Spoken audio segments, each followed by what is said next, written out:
coming up. 9 years. Why aren't we hitting those targets? And when we get down to it, you guys did creative accounting on, Mr. Chair, this is my time. Well, hang on. This is not question period. Is there anything in these estimates to replace our 40-year-old submarines? Lieutenant General Andrew Leslie has talked about how unprepared we are. This current Prime Minister of Canada is not serious about defense, full stop. This guy's garage. Like and subscribe. Of course, this past week or so, we've been hearing criticisms from our allies on Canada failing to meet the NATO target. We heard from the Americans. Donald Tusk, Prime Minister of Poland, has raised this concern lately, as well as Prime Minister of Estonia. Minister, do you believe Canada should be at the 2%? Yes, I do, and I can also share with you that we're working very hard to achieve that, and in fact... But you have in the main estimates that are here, the budget that you've tabled, the DPU that was just released, no plans on getting to 2%. Prime Minister Trudeau is quoted in secret documents that were released to the media some time ago that Canada will never make the 2%. So who's stopping you as Minister of Defence from getting to 2%? Well, if I may answer your question, first of all, the budgetary increases I present here in the new mains estimate, plus the money that will be included in the budget when passed, that we've just introduced in Parliament, it will result in an increase in our defence spending by 27% next year over this year, and it brings us much closer to that 2%. The things that we have articulated in these estimates, under the Strong, Secure and Engaged project, and now in the new Defence Policy Update, are now Strong and Free, brings us to 1.76. But we've also indicated, Mr. Bazan, to our allies and to Canadians that in addition to those things which are now fully funded once that budget is passed, and I very much look forward to your support in getting that budget through.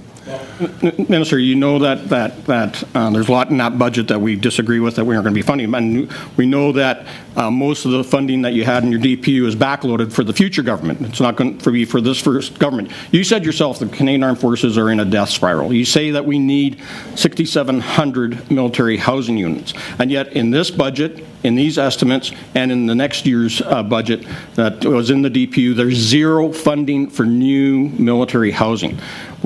We're in a retention and recruitment problem, and yet one of the problems we're hearing is that our troops are living rough, they are unhoused, they're living in tents, cars, and campers, or living in precarious situations that sometimes could lead to domestic violence.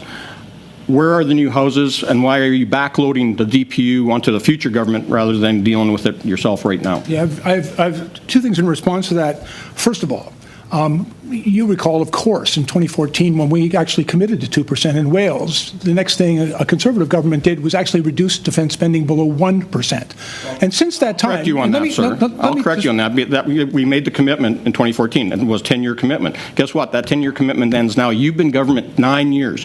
Why aren't we hitting those targets? And when we get down to it, you guys did creative accounting on... Mr. Chair, this is my time. Well, hang on. This is not question period. So let the minister. I'm asking the minister to try to answer your question. Then you can ask it again or defend.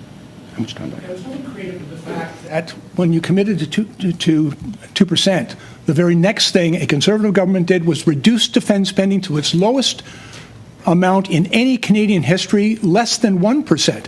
And since that time, and this is rather important, Mr. Bazan, at the end of this year, we will have more than doubled defence spending, and every single nickel of that, I checked, you voted against it. Every single dollar that we added to defence spending, you reduced. Well, let's not forget that. We just had a question now. Mr. Minister, we just had a motion in front of the House last week to put a freeze on the rent increases on our own military, and you voted against that, and we need to get that rolled back so we put more money in the hands of our troops. But you went ahead anyway, and you still increased funding. You still went ahead and we know that we have military members right now that are having to buy their own kit, and we know that that comes out of their own pocket. We were in Latvia last year as committee, and we actually saw it where troops are buying their own helmets, their own hearing protection, their own vests.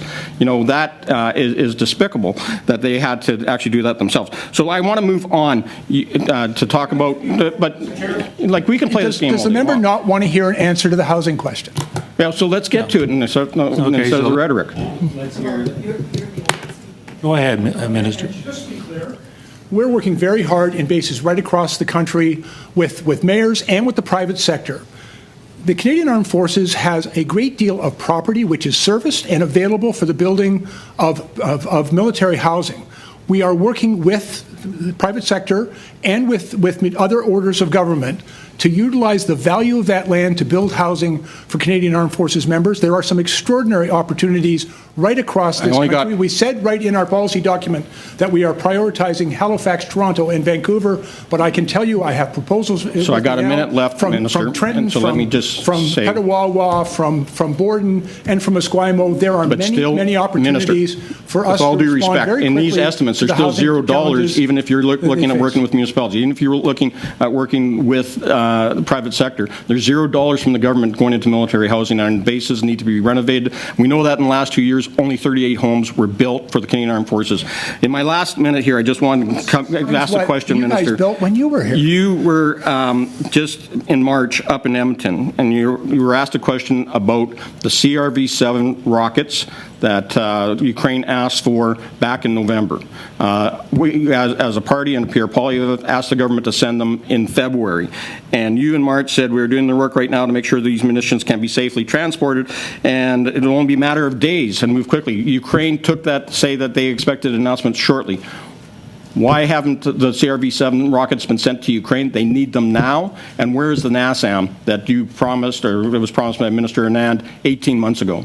And we are working with the Ukrainians with respect to delivering the CRV-7s, but there is work ongoing, and perhaps that might be a question you want to ask the Deputy Minister, the status of the safety of, first of all, the utility and the safety of transporting those munitions to Ukraine, and with respect, thank you for the question on the NASAMs. Ukraine said that they needed NASAM rockets. We don't have any. We went to the market to see if we could purchase them. It was going to take 4 or 5 years, so we went to the United States to expedite that acquisition.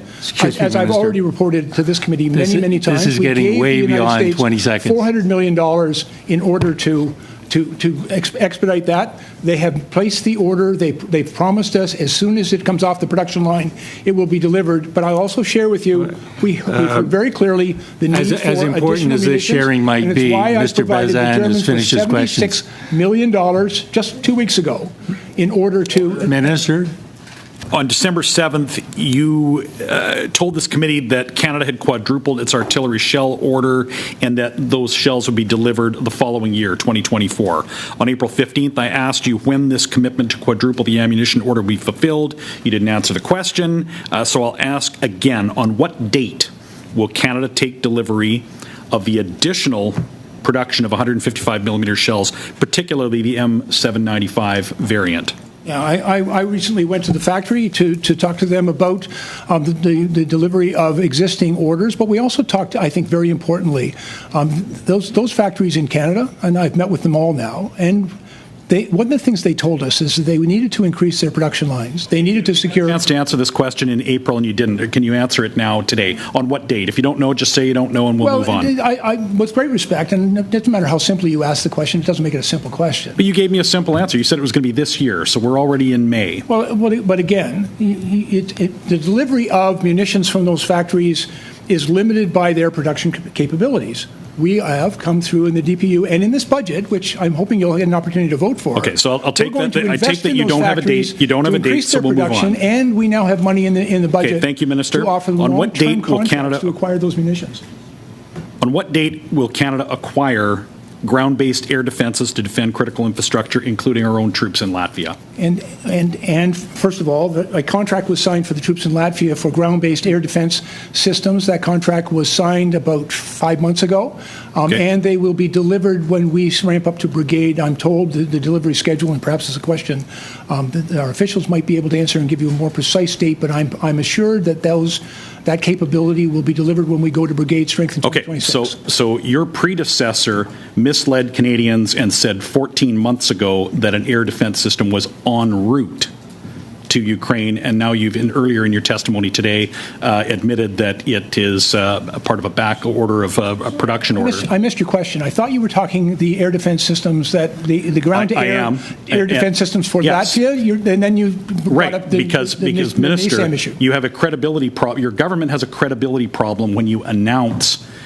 delivery or announce that something has been acquired. You had already announced in the case of the defense system that we were procuring for Ukraine 14 months ago, you said it was on, your predecessor said it was en route. But your testimony today is, and we know that it is not even produced yet. So can you give us a date on which Canada is going to acquire the vital ground defense system for our troops in Latvia and other critical infrastructure? Well, and with respect to Latvia, the contracts are signed, and those munitions are now in production. We have been provided with a delivery date which coincides with us ramping up to brigade strength in 2026. There are other munitions, by the way, and other contracts that we've signed for anti-tank missiles and anti-drone systems, but the ground-to-air missile defense, the contract is signed, and the delivery schedule for those munitions is scheduled for 2026. Okay, thank you. Your DPU talks about exploring options for modernizing our artillery. Assuming that the NDP allows these estimates to pass, on what date will Canada receive expanded artillery platforms? I think I can assume that you and members of your party will not vote for any defense spending, because that, your record speaks for itself. Deeds speak. For this government. We will vote non-confidence in this government at every opportunity. And therefore, we've introduced a budget that actually provides industry with exactly what they said they required from us: investment in production and the money that provided the certainty of long-term contracts. Once this budget passed, we have already begun the process, and we will enter into those negotiations with our Canadian industries. That'll create Canadian jobs, it'll increase Canadian production, and it will deliver for the Canadian Armed Forces the munitions that they need. Your DPU says you will support explore. it or not. I support getting the troops the kit that they need, Minister, and I'd like to know if these estimates contain any certainty around or a date or funding authorization for the replacement and modernization of our artillery. 30 seconds or less, please. Yeah, there's money here and in the upcoming budget that we've presented. The dates will be determined as quickly as we can pass that. And so, again, although I know you're not going to vote for it, if you could just get out of the way and let us bring that forward, then we'll get it passed. Are a critical part of maritime defense. Is there anything in these estimates to replace our 40-year-old submarines? No, because and perhaps I was unclear, but when we said we had some work to do with respect to submarines, we need submarines. We've got to replace the Victoria-class fleet. They're old. They're unserviceable. They can't do the job. So we've got work to do to replace them. Thank you, Mr. Kelly. And that work is underway. Thank you. I got a question for you. Lieutenant General Andrew Leslie has talked about how unprepared we are, and as a former chief of staff for our NATO, for our allies, and for the work he's done even as elected member into your party, I would like to say his one comment here. I'd like you to get your response to that. This current Prime Minister of Canada is not serious about defence. Full stop. First of all, I have a great deal of respect for Andy, and he's a friend of mine. We've been friends and colleagues for a long time. And I have respect for his opinion, but respectfully, I would disagree with him on that. The Prime Minister has been, I think, demonstrated a remarkable seriousness on defence. And during his time as Prime Minister, we have more than doubled defence spending, and we've just approved a defence policy that will, in fact, triple our defence spending over the term of its 5 years. But even beyond that, the Prime Minister has also made it clear that we still need to do more, and we're going to do more with respect to integrated air missile defense, submarines, et cetera. Thank you, so Mr. I would just point that out to my very good friend and respected colleague, Andy Leslie. Deeds speak, and the Prime Minister's deeds, I think, speak well. I think from his experience, his Lieutenant General actually matters a lot in terms of what he's able to bring to the table. He also said that a large number of his cabinet ministers are not serious about defence either. So I'll leave those statements for now. But one of the things he's challenged with is the whole issue of preparedness, and a lot of my colleagues have talked about this. He talks about the Arctic, and we've had people in here to talk about the Arctic, and he said just in terms of numbers. There's 22 professional men and women in the U.S. Armed Forces based in the Arctic, mainly in Alaska, and there's about 30 to 35,000 Russian Armed Forces based in the Arctic, but Canada only has 300 people. So we talk about preparation. What's your response to our Arctic, which is obviously a very important area for us in terms of... Really good news, Dean. I'll go read our new defense policy update, Our North Strong and Free. That's our response to the Arctic, and it talks about the necessity of investing and persistently deploying Canadian Armed Forces members there. We've talked a lot about in NORAD modernization, but now also in the DPU, about the really important focus that we have to have in defending the continent and defending our country, particularly from emerging threats. In the first part of that document, like I said, I would invite you to take a look at it. I don't disagree, by the way. The fact that our ships are nearly 40 years old, some of the planes our Air Force has been flying in are 40 years old.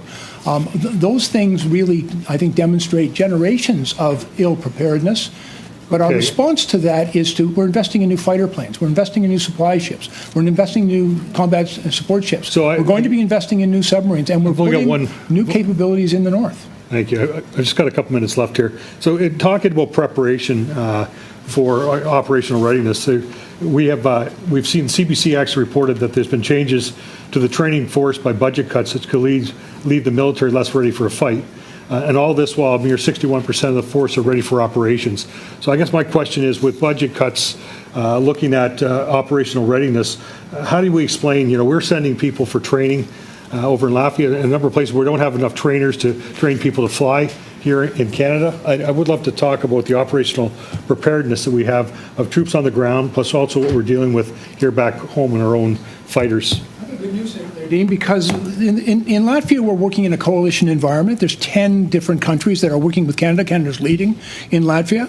There's a new training base being developed there, and our soldiers, a decision was made by the Canadian Armed Forces that the best place for them to complete their training was in that coalition environment, using the equipment and working side by side with our coalition partners there. And frankly, that was an operational decision which I agree with, because it just seems like a smart way to get the job done.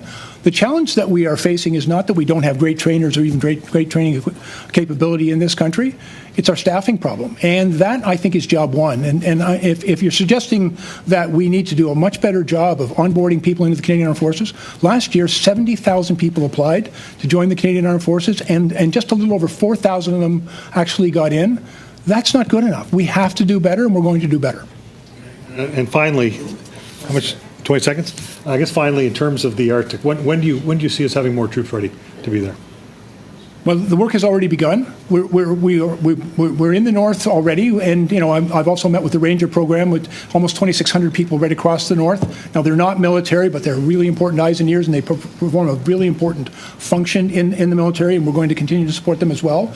We just a couple of weeks ago broke ground on a new facility for JTFN in Yellowknife. We're already beginning to make those investments. And in fairness, the policy document just came out. The Canadian Armed Forces is clearly turning their strong attention and their capabilities to making sure that we're ready in the north. Minister. Sorry. I don't know who's the worst one at this table.